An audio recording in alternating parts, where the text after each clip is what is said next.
Assalamualaikum warahmatullahi wabarakatuh. Waalaikumsalam warahmatullahi wabarakatuh. Perkenalkan kami dari kelompok 3 yang akan mempresentasikan konsep data, dasar database dan penerapannya dalam teknologi informasi. Sebelum itu, perkenalkan saya Sri Rahayu sebagai moderator dengan akhir NIM 19. Saya Ubin dengan akhir NIM 22 selaku pemateri. Dan saya Sulatima dengan NIM 25110117. Dan saya Muhammad Zakir Jihad dengan NIM 251101011. Saya Muhammad Abdi Fatur Rahman dengan NIM 251101014 sebagai pemateri. Saya Abdillah Fikri dengan NIM 251101035 sebagai pemateri. Baik, terima kasih atas perkenalannya kawan-kawan. Langsung saja, tanpa basa-basi, mari kita masuk dalam materi yang pertama, yaitu pengertian database yang akan dipresentasikan oleh teman saya, Husnul. Silahkan. Baik, terima kasih atas kesempatan yang telah diberikan. Saya akan menjelaskan pengertian database. Database atau basic data adalah kumpulan data yang terorganisasi yang disimpan dan dikelola secara elektronik. Tujuan utamanya adalah untuk menyimpan data dalam jumlah besar dengan cara yang efisien, mengelola data sehingga mudah diakses, dimanipulasi, diubah, ditambah, dihapus, dan diperbarui. Memastikan data tetap konsisten dan aman. Analogi sederhana, bayangkan database sebagai lemari arsip digital yang sangat terorganisasi. Setiap file di dalamnya disimpan dan dalam folder, tabel yang ditata rapi, sehingga Anda bisa menemukan informasi spesifik dengan cepat daripada mencari di tumpukan kertas cacat. Komponen kunci, data, informasi aktual yang disimpan, misalnya nama pelanggan, harga produk. Sistem manajemen basic data (DBMS) ini adalah perangkat lunak yang memungkinkan pengguna dan aplikasi berinteraksi dengan database. Contohnya adalah MySQL.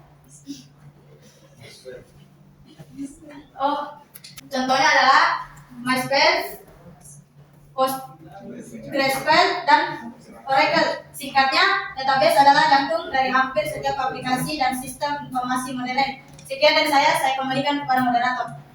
Baik, terima kasih atas pemaparan materinya. Selanjutnya, materi berikutnya adalah komponen utama database yang akan dipresentasikan oleh Abdi. Kepada pemateri, saya persilakan. Terima kasih moderator. Yang pertama ada data itu sendiri. Data adalah komponen yang paling mendasar. Data adalah kumpulan fakta mentah, angka, teks atau gambar yang disimpan dalam database. Data ini biasanya disusun dalam bentuk tabel yang terdiri dari baris atau records atau tabel dan kolom atau fields dan attributes. Komponen yang kedua ada perangkat keras atau hardware. Komponen fisik yang digunakan untuk menyimpan dan mengelola database. Contohnya adalah komputer yang menjalankan sistem database, hard disk drive atau HDD atau solid state drive atau SSD untuk penyimpanan memori atau RAM dan perangkat jaringan. Untuk yang ketiga ada perangkat lunak atau software. Perangkat lunak inti yang mengelola, mengontrol dan memungkinkan interaksi dengan database. Perangkat lunak terpenting adalah DBMS atau Data Management System. Ini adalah program yang memungkinkan pengguna dan aplikasi membuat, mengambil, memperbarui, dan mengelola data dalam database. Contoh DBMS ada MySQL, Oracle, SQL Server, dan PostgreSQL. Yang keempat ada prosedur. Serangkaian instruksi atau aturan yang menentukan bagaimana database harus digunakan. Ini mencakup panduan untuk mendesain, menginstal, mengelola, dan menggunakan sistem database. Contoh, prosedur untuk backup data, prosedur login dan autentikasi pengguna, atau panduan untuk melakukan query tertentu.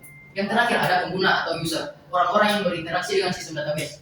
Mereka dapat dikategorikan menjadi beberapa jenis. Yang pertama, administrator database atau DBA, bertanggung jawab atas pengelolaan keseluruhan sistem, termasuk keamanan, backup, dan kinerja. Yang kedua ada perancang database atau database designer, bertanggung jawab untuk merancang struktur database atau skema.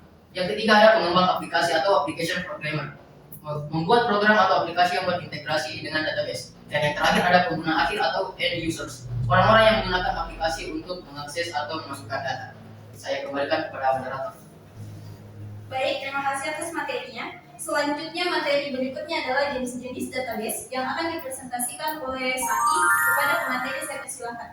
Baik, terima kasih atas kesempatan yang telah diberikan. Yang pertama itu relational database. Itu adalah jenis database yang paling umum digunakan karena strukturnya teratur dan mudah dipahami. Setiap tabel berisi data dengan tipe tertentu. Misalnya tabel siswa berisi nama dan NIS, lalu bisa dihubungkan dengan tabel kelas.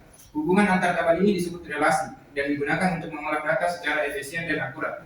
Yang kedua itu NoSQL adalah jenis database yang lebih fleksibel dibanding RDBMS. Ia digunakan untuk data yang tidak teratur bentuknya atau sering berubah, seperti data media sosial, log aplikasi, dan transaksi online.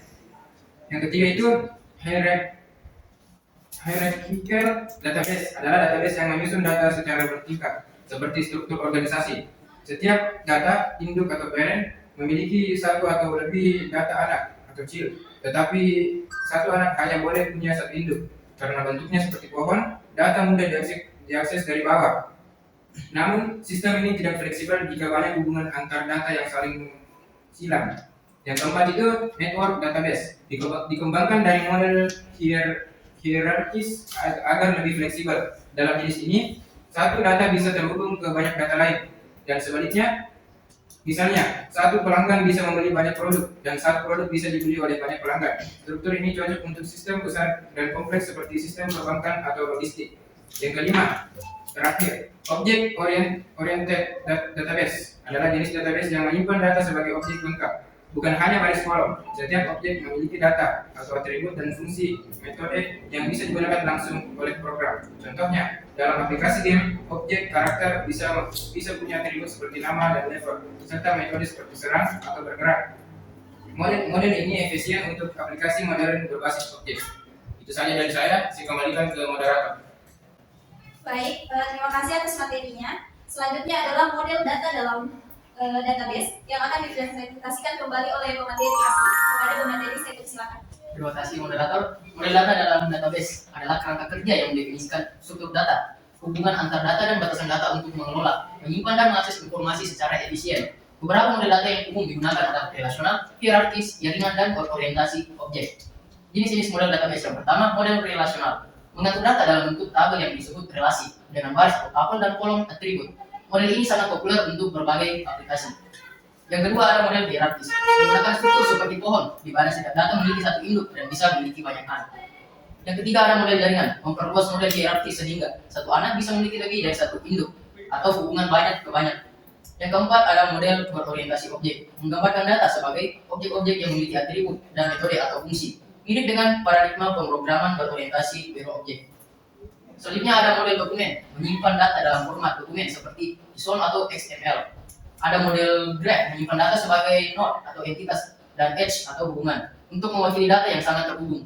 Selanjutnya ada model waktu rangkaian atau time series, dirancang khusus untuk data yang memiliki cap waktu seperti data, sensor atau harga saham. Dan yang terakhir ada model kunci nilai atau key value, menangani data sebagai pasangan kunci nilai sederhana, di mana setiap kunci secara unik mengidentifikasi sebuah nilai. Saya kembalikan kepada moderator. Baik, terima kasih atas materinya. Materi selanjutnya yaitu manfaat database yang akan dipresentasikan oleh pemateri UPIT kepada pemateri saya persilakan. Baik, terima kasih atas kesempatan yang diberikan kepada saya. Saya akan menjelaskan tentang manfaat database. Adapun manfaat database ada 5. Yang poin pertama yaitu efisiensi penyimpanan data. Database direncanakan agar data disimpan secara terstruktur dan terorganisir, sehingga tidak ada duplikasi yang tidak perlu. Dengan demikian, ruang penyimpanan dapat digunakan secara optimal. Data mudah diakses dan diperbarui tanpa perlu menyimpan banyak salinan. Contohnya, data pelanggan hanya disimpan atau satu kali digunakan oleh berbagai aplikasi dalam sistem. Poin yang kedua yaitu meningkatkan integritas dari keamanan data. Database memiliki mekanisme kontrol dalam validasi data agar informasi yang disimpan selalu akurat dan konsisten. Data integrity menjamin bahwa data tidak berubah secara tidak sah. Security control yang menunjukkan pengaturan hak asasi berdasarkan peran administrator sebagai umum. Contohnya hanya admin keuangan yang dapat mengubah data transaksi, sedangkan staf hanya dapat melihat laporan. Poin yang ketiga yaitu meminimaliskan regulasi data. Regulasi berarti adanya pengurangan atau publikasi data yang tidak diperlukan. Dengan database pusat, setiap data hanya disimpan satu kali, satu tempat, mengurangi inkonsistensi data antar bagian sistem. Yang keempat yaitu mendukung multi-user sistem database modern memungkinkan banyak pengguna mengakses data secara bersama tanpa konflik. Yang kelima yaitu mempercepat proses pengambilan keputusan. Database mendukung akses cepat terhadap data yang relevan dan terintegrasi sehingga informasi dapat dianalisis lebih cepat. Laporan dan visualisasi data tepat dihasilkan secara transparan dan clear. Terima kasih, saya kembalikan kemudian. Baik, terima kasih atas materinya. Materi selanjutnya yaitu penerapan database dalam teknologi informasi yang akan disampaikan oleh Fikri kepada pemateri. Saya persilahkan. Terima kasih atas kesempatannya untuk penerapan database dalam teknologi informasi. Yang pertama itu manajemen proyek konstruksi. Database digunakan untuk menyimpan data proyek seperti jadwal kerja, data pekerja, anggaran, dan progres pembangunan. Contohnya itu sistem manajemen proyek berbasis web seperti Primavera atau Microsoft Project menggunakan database untuk melacak perkembangan proyek secara detail. Yang kedua itu perencanaan infrastruktur. Dalam perencanaan jalan, jembatan, atau bangunan, database menyimpan data geoteknik, topografi, dan data lalu lintas. Contohnya, database GIS atau biasa disebut Geographic Information System digunakan untuk menyimpan dan menganalisis data spesial pada perencanaan wilayah dan transportasi. Yang ketiga itu pemeliharaan bangunan dan infrastruktur. Database dapat digunakan untuk mencatat riwayat perawatan, inspeksi, dan perbaikan bangunan atau jembatan. Contoh, sistem Building Information Modeling atau biasa disebut dengan BIM, menyimpan data struktur bangunan secara lengkap dari tahap desain hingga perawatan. Yang keempat itu manajemen logistik. Database membantu mencatat data stok material, pemasok, harga, dan lokasi pengiriman untuk mengoptimalkan logistik proyek konstruksi. Jadi penerapan database dalam teknologi informasi memberikan dampak besar bagi perkembangan teknik sipil modern. Dengan adanya sistem basis data yang terintegrasi, kegiatan perencanaan, pelaksanaan, hingga pengawasan proyek dapat dilakukan dengan lebih cepat, efisien, dan akurat. Oleh karena itu, kemampuan dalam memahami dan mengelola database menjadi salah satu kompetensi penting bagi mahasiswa teknik sipil di era digital ini. Sekian dari saya kembalikan ke moderator. Baik, terima kasih atas materinya yang sangat jelas. Untuk materi selanjutnya yaitu keterkaitan database dengan teknologi informasi yang akan disampaikan oleh pemateri UFIT kepada pemateri. Saya persilahkan. Baik, atas kesempatan yang diberikan kepada saya yaitu keterkaitan database dengan teknologi informasi. Database memiliki peran sangat penting dalam dunia teknologi informasi atau TI karena menjadi fondasi utama bagi seluruh sistem dan aplikasi modern. Semua aplikasi seperti database juga memungkinkan interaksi antar sistem melalui data sharing sehingga berbagai aplikasi dapat saling berbagi dan memungkinkan informasi dengan efisien. Selain itu, penggunaan database yang baik memungkinkan efisiensi, akurat, dan keamanan dalam mengelola data. Saya kembalikan ke moderator. Baik, terima kasih atas materinya. Materi selanjutnya yaitu tantangan dan tren database yang akan disampaikan oleh saya sendiri. 1. Pengelolaan big data atau big data management merupakan tantangan utama yang berupa volume data yang sangat besar, format data yang beragam seperti teks, gambar, video, dan sensor, dan kecepatan data yang terus bertambah setiap detik. Yang kedua itu keamanan dan privasi. Semakin banyak data yang disimpan, semakin tinggi risiko kebocoran, penetasan, atau penyalahgunaan informasi pribadi. Tantangan utamanya adalah menjaga kerahasiaan, integritas, dan ketersediaan data serta mematuhi regulasi perlindungan data seperti UU PDP atau GDPR. Yang ketiga itu integrasi cloud computing. Beralih ke sistem berbasis cloud membawa tantangan baru seperti ketergantungan pada koneksi internet, keamanan data di pihak penyedia layanan, serta kompatibilitas antara sistem lokal dan cloud atau hybrid integration. Yang keempat itu otomasi dan AI dalam manajemen database. Walau otomasi dan AI meningkatkan efisiensi, tantangan yang muncul dapat berupa kompleksitas sistem dan kurangnya keahlian teknis dalam mengelola database otonom. Selain itu, keputusan otomatis berbasis AI perlu diawasi agar tidak menimbulkan kesalahan atau bias data. Yang kelima itu database as service atau DBS. Model layanan ini memudahkan pengguna, tetapi menimbulkan tantangan seperti ketergantungan pada penyedia layanan, biaya langganan jangka panjang, serta kontrol terbatas terhadap infrastruktur dan keamanan data. Organisasi harus memastikan penyedia DBS memiliki sistem perlindungan data yang andal. Sekian dari saya. Selanjutnya, sesi tanya jawab kepada teman-teman yang ingin bertanya. Saya persilahkan. Nama saya Muhammad Ridwan Kendalian dari kelompok 1. Pertanyaan saya, menurut materi yang telah Anda jelaskan tadi, Model data digunakan untuk mendefinisikan struktur data, hubungan, dan batasan. Mengapa penempatan struktur data dan hubungan antar data menjadi hal yang penting sebelum data disimpan? 3. Perkenalkan, saya Rizky Ramadhani, perwakilan dari kelompok 2. Di PPT Anda tadi dijelaskan tentang model waktu rangkaian atau time series. Pertanyaan saya, ketika data time series terus bertambah setiap detiknya, teknik apa yang biasanya digunakan agar penyimpanan tetap efisien dan tidak cepat penuh? Terima kasih. Baik, terima kasih atas kesempatan yang telah diberikan. Perkenalkan, saya Rizky Aditya dari kelompok 5 ingin bertanya.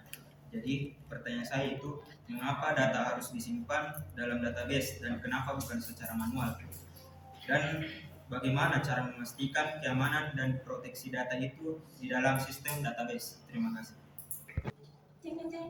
Baik, terima kasih kepada teman-teman atas pertanyaannya dan ditunggu jawabannya. Selanjutnya, kesimpulan. Saya akan menyampaikan kesimpulan. Database memiliki peran yang sangat penting dalam dunia teknologi informasi atau TI modern sebagai pusat penyimpanan dan pengelolaan data. Database memastikan bahwa informasi dapat diakses, diperbarui, dan dikelola secara efisien, aman, serta terstruktur. Penerapan database kini mencakup hampir seluruh aspek kehidupan digital, mulai dari sistem perbankan, pendidikan, kesehatan, pemerintahan, sehingga bisnis online. Semua sistem tersebut membutuhkan database untuk mendukung proses pengelolaan informasi secara cepat dan akurat. Pemahaman terhadap konsep dasar, jenis, dan cara kerja database menjadi fondasi yang wajib dimiliki oleh setiap profesional di bidang teknologi informasi. Dengan penguasaan yang baik, seseorang dapat merancang, mengelola, dan mengoptimalkan sistem informasi yang berkualitas, efisiensi, dan berkelanjutan. Baik, sekian presentasi dari kelompok kami mengenai konsep dasar database dan penerapannya dalam teknologi informasi. Kurang dan lebihnya mohon dimaafkan. Wassalamualaikum warahmatullahi